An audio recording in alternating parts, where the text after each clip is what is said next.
Umigting ang tensyon ngayong araw matapos maglabas umano si Anjoy Lana ng tinatawag niyang ebidensya kaugnay ng isang di umano'y lihim na ugnayan sa pagitan ni Soto at Liza Marcos. Ayon sa kanya, matagal na raw niyang sinusubaybayan ang issue at napilitan lamang siyang ilantad ito dahil sa umano'y pangingialam sa ilang personal at pampublikong usapin. Dahil dito, nag-uunahan ngayon ang mga taga-subaybay sa social media upang alamin ang tunay na laman ng mga dokumentong ipinakita niya. Habang umiikot ang balita, mabilis namang kumalat ang mga reaksyon. May nagtatanong, may nagdududa, at may naniwalang agad sa mga alegasyon. Sa gitna ng kaguluhan, ilang opisyal at personalidad ang nanawagang maging mahinahon at huwag basta-basta maniwala sa mga hindi pa napatutunayang impormasyon. Pinag-iingat din ang publiko sa mabilis na pagkalat ng mga tsismis na maaaring magdulot ng mas malaking alitan at pagkalito. Samantala, kumalat rin ang balitang labis umanong naapektuhan si PBBM matapos makarating ang mga akusasyon at usaping umiikot online. Bagamat walang opisyal na pahayag mula sa Malacanang, nananatiling malaking katanungan ang kung paano tutugunan ng administrasyon ang mabilis na pagsiklab ng issue.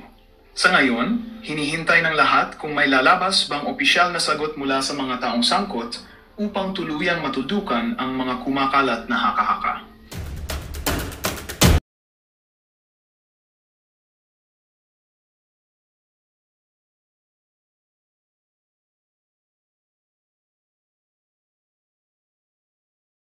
Sa ating mga bagong video at para sa sulit viewers natin dyan, maraming salamat sa walang sawang pagsuporta.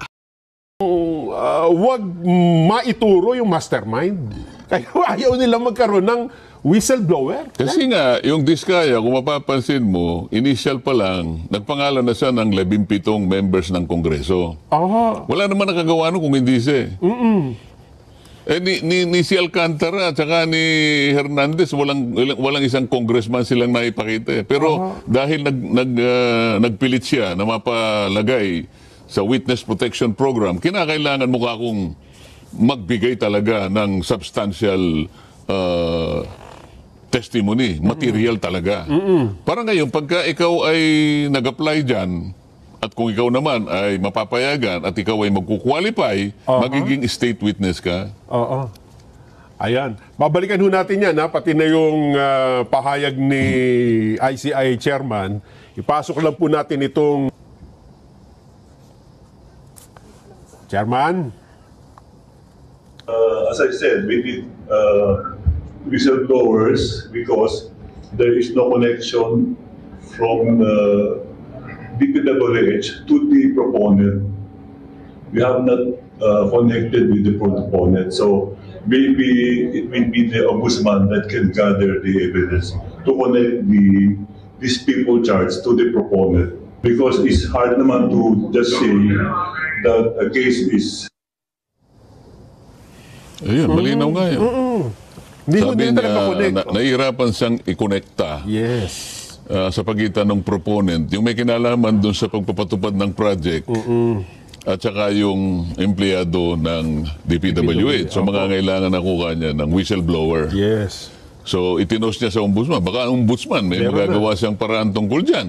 So sa mga tweet, pinatutunayan nila na tama yung direksyon na ginawa ko dahil nga napakahirap para lang magpasingaw ka. So, bibigyan mo siya ng bibigyan mo siya ng insentibo Di ba meron kang protection?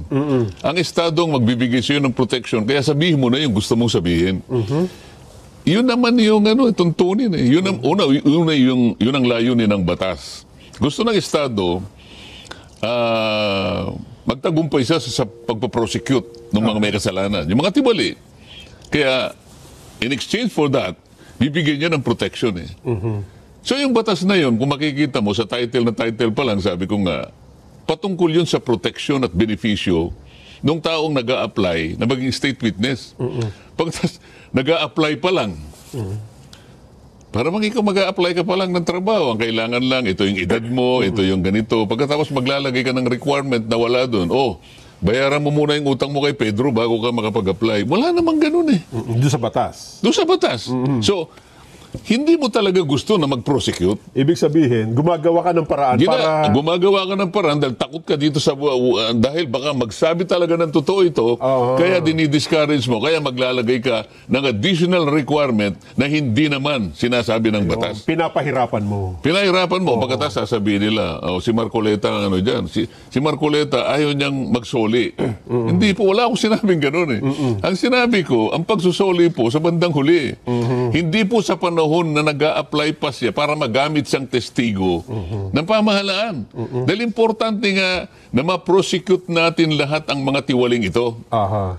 Ano pa sasabihin ko sa kanila para maintindihan itong napakasimpleng gusto ko mangyari? Ngayon, malinaw na, Sen. Iwanan natin yung parte na yon. Lumitaw ang isang whistleblower na hindi inaasahan ng lahat. At ito, mismo nakakita ng pag-deliver ng maleta-maleta. Anong pangalan niya? Ang pangalan niya ay si Sergeant Orly Gutesa. Oo. Kilala ko yan. Kung... Anong ginawa nila? Bandang huli, Sen, ay hinanapan ng maraming butas. Sa halip na, sabi nga ng iba, bakit teka muna, parang may mali. Nagsusumbong siya. Anong parang may mali? Sabi kasi, nagsusumbong yung may sinusumbong siyang krimen, may nagharap na nakawan doon, no? Ang ginawa nung nag-iimbestiga, teka, patingin ng ID mo, sino ka? Taga saan ka? Nasaan ka nung ganito? Peke yung ID mo. Parang si Saito. Si Saito pumunta sa'yo. Sir, sabi niya sa'yo, ito pong, nakita niyo po yung taong yon? Yung pong naka-jacket na yon. Magnanakaw po ng kalabaw yun. Yun. Pero ingatan nyo lang po ako. Sinasabi ko lang po sa inyo. Nagsusumbong lang ako. Ang ginawa mo kay Saito, halika rito. Kagaya na sinabi mo, taga saan ka? May asawa ka ba? Para ba siyang uusigin mo pa eh? Sasabihin niya, Mariosep naman na tao to. Tumutulong na ako sa Estado para ang komunidad ay maging protektado, mawala yung magnanakaw ng kalabaw. Ako pa pala. Ako pala ang babalikan nito. So paano may encourage ang isang tao na gustong tumulong para lang maisantabi na natin ang kawalang hiya na pinasimulan ng mga taong ito? Yung kinakasangkapan ng gobyerno at voluntaryo na nga silang lumalabas, sila pa yung iusig mo. Yan ang isa sa pamamaraan nila. Ano sinabi? Yung notaryo, ano? Yung unang-unang sinabi ay, teka muna, sabi nung abogado, hindi ko naman pirma yan eh. Hindi ko pirma yung notaryo, peke yung notaryo. Therefore, peke yung salaysay. Yan. Peke yung dokumento daw eh. Sinong maniniwala sa kanya? Ay, ako naniniwalang hindi niya pirma yun eh. Pero ngayon ang common practice, pumunta ka sa mga lugar na napakaraming nagnunotaryo. Halimbawa, yung paligid na City Hall. Kahit sa munisipyo, ay nakahilera yung mga notaryo publiko. Di ba? O ibibigay mo lang ang papeles mo. O pagkatapos, magkano po? 150 o 200. Totoo po yan. O bibigyan niya na sa'yo, nakatatak na. Babalikan ka ba noong nagpanotaryo? Ay, hindi. Sir, bago po ako umalis, pwede bang malaman ko talaga ikaw pumirma rin? Kayo po ba itong abogadong ito? Walang ganun. Sa totoong buhay. At saka, halimbawa, sa kaso ni Gutesa, saan naman kukuha ng pantatak si Gutesa? Bakit yung pepekein yung notaryo? Hindi yung papagawa lang ng pantatak. Madali lang magpanotaryo. Nasa magnanakaw ng dry seal na pinangganyan niya doon sa... Di ba? Yun lamang pangalan nung yung lugar. Meron din yung Manila, halimbawa, kaya Quezon City. Maliit lang yun eh. Gaganunin mo eh. Tapos gaganunin. Saan niya kukunin yun? Di ba? Ano naman ang motibo ni Gutesa na mameki pa ng notaryo? Tama! Anong kikitain niya ron? Di ba? Pwede namang magpanotaryo talaga. Pero si Gutesa, sinabi ko, he is the most credible witness ever produced by this committee. Naniniwala ako doon. Tama yun, tama. Gutesa has everything to lose. He has nothing to gain. Nilagay niya sa panganib ang buhay niya at ang buhay ng pamilya niya. Alang-alang sa pagmamahal niya sa bayan. Pero anong ginagawa sa kanya ngayon? Hinuusig siya. Hinahanap kung nasa, nagtago yung tao pansamantala yata. Dahil nga, may patong pangayasa sa ulo yun eh. Ito pa. So sino ngayon? Hindi pa ba nahahalata ng taong bayan? Yung talagang gustong magsabi. Kung nasaan yung pinakamalaking isda, yun ang pinagtatakpan. Yun ang inuusig. Yun ang ayaw suportahan. Kulang na lang na ikulong eh. Kulang na lang na, sabi pa nung yung kakilala mo na senador. He might be liable for perjury. Ayun nga. He might be liable for falsification of the notary or blah, blah, blah, blah, blah, blah. Yun ang sinabi natin dyan. Judge ng Maynila. Kakasuhan pa. Mamaya, kukwento ko kung anong pamamaraan ang ginawa nila. Ayun nga. Saan nagtataka nga ako dahil si Gutesa, hindi ba, tumestigo. So ang una nakita nila, notaryo. Pero lately, mukhang pati brand yata ng maleta. Kino-question. Kine-question na. Dahil sabi ng isang... So hindi sila interesado talaga na sinasabi? mapagsino kung sino talagang mastermind. Lahat ay gagawin para lahat, kahit sino ang gagawa ng paraan, nalilitaw, ganyan ang gagawin namin sa inyo. Sa bagay. So madi-discourage lahat ang mga tao nalilitaw sapagkat ganun ang kanilang gagawin. Lahat ng pwedeng So, ilabas. masasabi ba natin na ang mga taong ito interesado na malaman ang totoo? Ang pinagmulan ng lahat ng ito, sino ang may kasalanan ito? Ang nangyayari po kasi dahil daw Rimowa yung maleta, napakamahal daw pa para gamitin ng paglagyan ng pera. Bilyon-bilyon yung nilalagay doon eh. Di ba? Sino ang promotor nito? Sino ang author ng lahat ng ito? Interesado ba sila? Mukhang ang interest nila, Sen, ay Makaligtas sila. pigilan. Tama. Makaligtas sila. Aha. At ngayon nga ay nililin lang nila yung mamamayan. Nako. Ibinabaling sa iba't ibang mga pamamaraan. Di ba? Dinadaya Tama. para lamang mapagtakpan ang kanilang mga gagawan. Marami pa eh. Kaya hindi na rin nagtataka ang mga babae natin na... Pati nga ako, hindi ba? Siyempre, kayo mismo. Pati Kayo ang ako, nagsusulong ito. akalain mo doon sa resolution ng judge, pati raw yung nag-present ngayon. Saan ka nakakita, judge, ito ng Maynila? Ay maring Saan ka damay. Pati yung gumamit nung peke na notaryadong dokumento, ay may pananagutan dyan.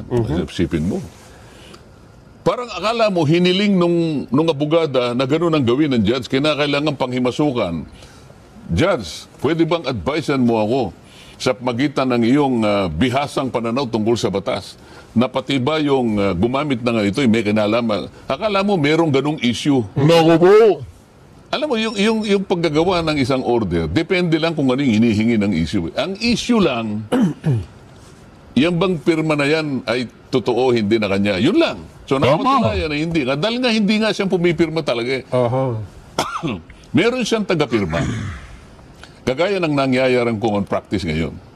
Hindi ang abogadong nandun, maglalagay siya ng sekretarya, isang staff na taga-pirma. Sapagkat ito'y naging industry na ito.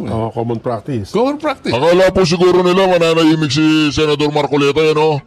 Kada biyernes, ito po ang topic natin, parang nasa Blue Ribbon Committee tayo. Hoy, Pinky Lacson, ano yung Rimowa mo na sinasabi mo dyan? Rimowa, napakamahal ng Rimowa. Kahit na magkano yan, bilyon-bilyon nga nilalagay sa loob ng maleta. Kumikita sila rito eh. 150, 200, hanggang 1,000, depende sa nature ng dokumento. So pati ako ngayon titirahin. Alam mo kung bakit? May kinasangkapan siguro dyan. Naku po. O di sabi ko, subukan mo. Para magkaalaman tayo. Kasi parang hindi na-touch yung issue. Kasi ang ginawa nila, kinumpare yung pirma ng abogado dun sa nakapirma sa notaryo. So hindi nga magkatugma dahil hindi nga naman siyang pumipirma eh. Ang hindi kinalimutan niya. Kinalimutan niya na pumunta ako sa kanya. Ayan, bakit nga ba? Anong hinihiling niyo ba doon? Ako, ang pagpunta ko rito sa iyo, Judge, ay hindi ako interesado sa pirma. Sapagkat alam na alam ko, hindi siya nakapirma dyan, but somebody else signed for her. Yan naman po ang kalakaran. Alam niyo po ninyo yan eh. Ang gusto ko lang po, bigyan ninyo ako ng sample na ninotoryado niyang mga dokumento para sa ganun, maikumpara ko. Yun lang po yung pinunta ko rito. Kasi kapag nakakita ko ng dokumento na pareho din ng pagkakano kung ano yung notarial details nito, pati yung lugar, lalong-lalo na yung pirma, kung sino man yung pumipirma na yon, ay sapat na po sa akin yun eh. Halimbawa, binigyan nyo ko ng 10 sample. O Jazz, nakita nyo naman, halos pareho. Again. Sa akin, na-establish na, hindi nga pirma, pero somebody is signing for her. Malinaw ito eh. Sabi niya, hindi po sa Supreme Court po kayo hihingi. O di, okay lang. Ngayon, total naman, iniimbestiga, baka ako ganun ang gagawin. Sabi ko, pinakiusap ko na ikumpara. Alam mo ang ginawa?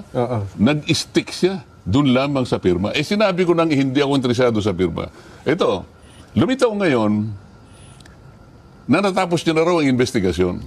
Sumulat na ako, sabi ko, bigyan mo kami ng kopya. Sabi niya, hindi kita pwedeng bigyan ng kopya because you are not a party to the case. So hindi po kayo kasi ang humihingi. Okay, so hindi raw ako party sa case. Nakalimutan niya, senador ako ng Republika ng Pilipinas at member ako ng Blue Ribbon Committee. Ang sabi niya sa sulat niya, I furnish a copy to the Blue Ribbon Committee. So inutusan ko staff ko. Pakitingnan mo ka kung nandun na at kumuha ka naman ng kopya. Alam mo, sabi sa Blue Ribbon Committee, wala kaming kopya rito. So sino ba nagsasabi ng totoo dito? Bakit parang inililigaw na naman yung mga tao? Mukhang nabigyan lang yung chairman, Sen. O di ba? O ang ginawa ko ganito. Sumulat ako sa Korte Suprema. Ayan na. Bigyan ninyo ako ng humingi po ako ng kopya kahit na sample po, kahit na tatlong samples lang sa loob ng isang buwan magmula nung Enero, Pebrero, Marso, Abril, Mayo, Hunyo, Hulyo hanggang Agosto. 3 copies each. Sample. Ng notaryo ni... Naninotaryo nitong... ginrant ng ano.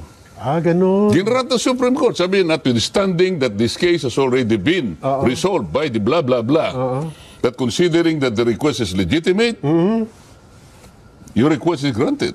O di ngayon, pinapunta ko ngayon ang aking abogado.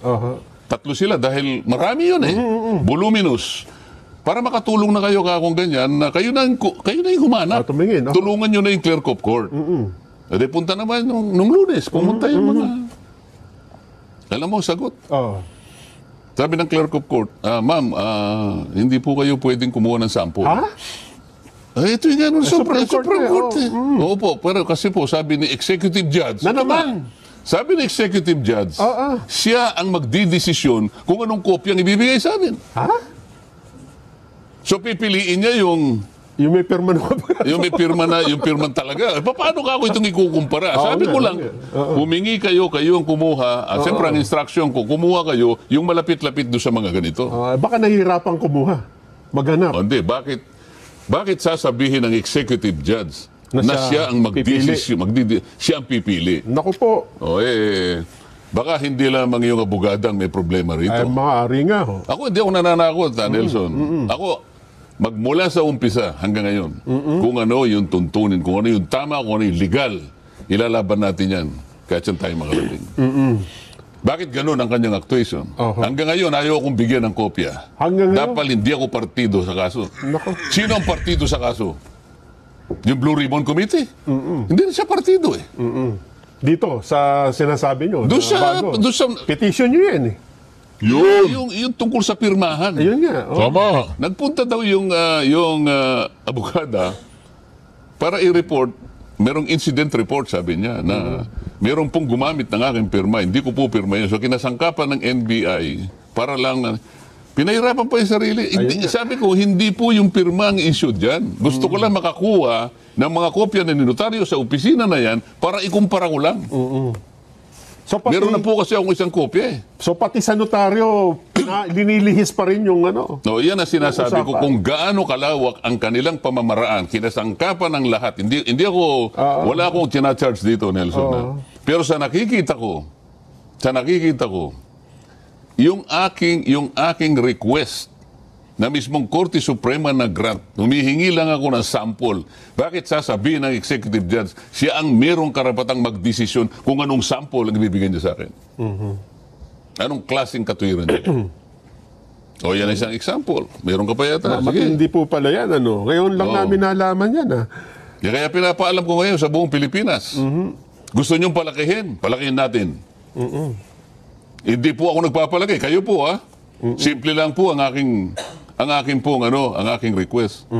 Pwede po bang maikumpara lang? Pinayagan ako ng Korte Suprema pagkatapos ikaw ngayon ang magiging dahilan para hindi ako, ikaw ang magdesisyon, ikaw ang magdi-decide. Bakit? Sinabi ba ng Korte Suprema, ikaw ang mag-decide? Sinabi ba? Baka alam na niya na mapapahiya siya. Ikaw ang nagsabi niyan. At posible, natotoo ang sinasabi mo. So ba't niya pipiliin? Kasi Sen, may lumabas ng ibang notaryo na ganun talaga ang pirma nung... O kaya nga, ito yung di ba? Di ba? Pinakita nga natin kanina, saan galing yun? Sa... Ano pa yung mga ng Sa pagtatakip? Kiesa? Panlilin lang. Nako. At para iligaw ang taong bayan. Ano pa? Meron pang isa, Sen. Yung bang latest Kasi ito'y notaryo, medyo matagal-tagal na. Ang pinakabago, yung sumunod pala dito ay pati yung pagiging independent director Nako. ng misis nyo, nabanggit, ha? Lahat gagawin Oo, lahat na. Sinasabi, sana, kaya natin kinukwento to para lumiwanag sa ating mga mamamayan. Kung anong pamamaraan ang ginagawa nila. Lahat na Naku po. Wala namang kinalaman ang asawa ko rito. Ayun nga ho. At na mukhang... Independent director yan. Yan ay nasa batas. Katulad ng bangko, halimbawa. Ang mga bangko, katulad ng insurance company, sinasabi na ang corporation code, pagka ganito ang nature ng isang industry, banking industry, Opo. kailangan maglagay ka ng independent director. Nako. So halimbawa si Diskaya, nag-deposit sa bangko. Ang asawa mo ay independent director. Doon sa bangko na yun. Kung mo ba si Diskaya ay kasama dito sa flood control, nag-deposit sa bangko na kung saan director ang asawa mo, kasalanan ng asawa mo. Wala. May Ako po. ng asawa mo ngayon kay Diskaya. Baka pagkagano, pati yung binilhan ng toyo ay... Samantalang independent director, alam nila ito Walang kinalaman sa pagmimay-ari. Walang kinalaman sa management. Wala siyang connection. Affiliation. Kung relative ka, hindi pwede. Opo. Nang lahat ng may-ari. Ganun ka neutral, ganun ka independent, kaya ang tawag independent director. Pero pati yun pinuntahan. Sa hangarin nila na mabutasan ako. mukhang... Ganun ang akala nila. Pero ano nangyari? Naintindihan ng taong bayan. Tsaka huminto na sila doon Pero may Madali lang yun, di ba? Madali yung paliwanag. Meron pang bago. Kaya lang, paulit-ulit nila re-recycle. May bago, Sen. Nako. Ito yung, siguro sabi nila, sa wakas, naka 3 points din tayo dito. Nako po. Laglag dito si Senador Marcoleta. Na naman. Pero bago yan, ibitin muna natin kasi meron Ako tayong naman. tatanong sa ating mga kababayan. Kasi nung isang araw po ay... Teka, wala na tayong Ito nga po. Ito po yung itatanong natin Kasi magagalit sila, wala tayong books populi. Ito, naghanda po tayo. Yan? Lumitaw na po kasi yung abogado ni Saldico, Sen. Ang sabi nung attorney, ano mang pangalan nun? Rondain. Rui Rondain. Rui. Ang sabi niya, hindi ko papayuhan ng aking kliyente, Saldico, na umuwi ng bansa. Nako po. Kasi unang-una, dalawang klase lang yung 50% daw ng Pilipino ang gusto, pag nakita siya ay isabit siya sa puno. Ano? Sasabit lang naman sa puno. Ikaw naman, Pero nakatali yung At ang pangalawa, patiwari ko sa liig lang. ang pangalawa, gusto siyang patayin sa anumang kaparaanan. Baka nga naman, totoo naman yun. Sapagkat maaari. alam mo itong nangyaring ito, halimbawa, subukan mo halimbawa, umuwi siya at dumaan siya sa Cebu. Ay, naku po. Baka nga mangyari, kaso wala nang puno yata sa Cebu. Wala nang sasabitan. Ang sabi naman ng iba, ito hindi naman to sabi ni attorney. Ang sabi ng iba, hindi. Gusto niyang umuwi, ayaw siyang pauwi. Orbot. Ayaw siya orbot. Pareho yan Maaaring totoo din yung isa, totoo din yung pangalawa. Kaya, pagsamahin mo yon, pwede. Di ba? Totoo po yan. Kasi sa kalagayan niya ngayon, unang-una, siya ang pwedeng mag-qualify. Isa sa pinakamabuting state witness. Pwede pa di ba medyo... Bakit siya ang most guilty? Si Saldico? Hindi Nako. ba siya? Kunwari ka pa naman. Totoo, Sen. Hindi. Meron pang mas mataas kay Saldico. Huwag mo nga akong intrigahin. Parang hindi ako mapaniwala. Ito po ang ating katanungan sa ating mga babayan. Naniniwala ba kayo? So ibig sabihin mga kareaksyon, hindi talaga si Saldico ang most guilty. Sino most guilty? Si Bongbong Marcos, saka si Tambaluslos, saka si si Palaka. Grabe po Huwag mo nga ako intrigahin, intriga mo ko Na may banta nga sa buhay ni Saldico kaya hindi siya makauwi ng Pilipinas? Hindi siya uuwi? Kala ko naman ang itatanong. Aha. O sige. Ang sagot po ay A, oo, or B, hindi. Meron po tayong paraan ng pagsagot sa ating Vox Populi, ha? Meron pa ipapakitang QR code. Ayan. Iscan po ang QR. Tatanong. Aha. O sige. Ate ko, Huwag mo nga akong intrigahin. parang hindi ako mapaniwala, ha? Oo. Ito po ang ating katanungan sa ating mga babayan. Naniniwala ba kayo na may banta nga sa buhay ni Saldico kaya hindi siya makauwi ng Pilipinas? Hindi siya uuwi? Kala ko naman ang itatanong. Aha. O sige. Ang sagot po ay A, oo, or B, hindi. Meron po tayong paraan ng pagsagot sa ating Vox Populi, ha? Meron pa ipapakitang QR code. Ayan. Iscan po ang QR code na nasa inyong TV screen at gamit ang inyong cellphone, i-type lang po ang inyong mga sagot. Ayan, ha? Pagkatapos, i-click ang submit button. Automatic po naming makukuha yan. Mabilis na mabilis. Huwag kalimutan, pakilagay po ang pangalan at ang lugar kung saan po kayo naroroon. Tayo po ay kasalukuyang live na napapanood sa ating social media pages. Yung nga pa lang nasa YouTube, baka naman hindi pa kayo nakaka-subscribe, paki-check nyo nga po.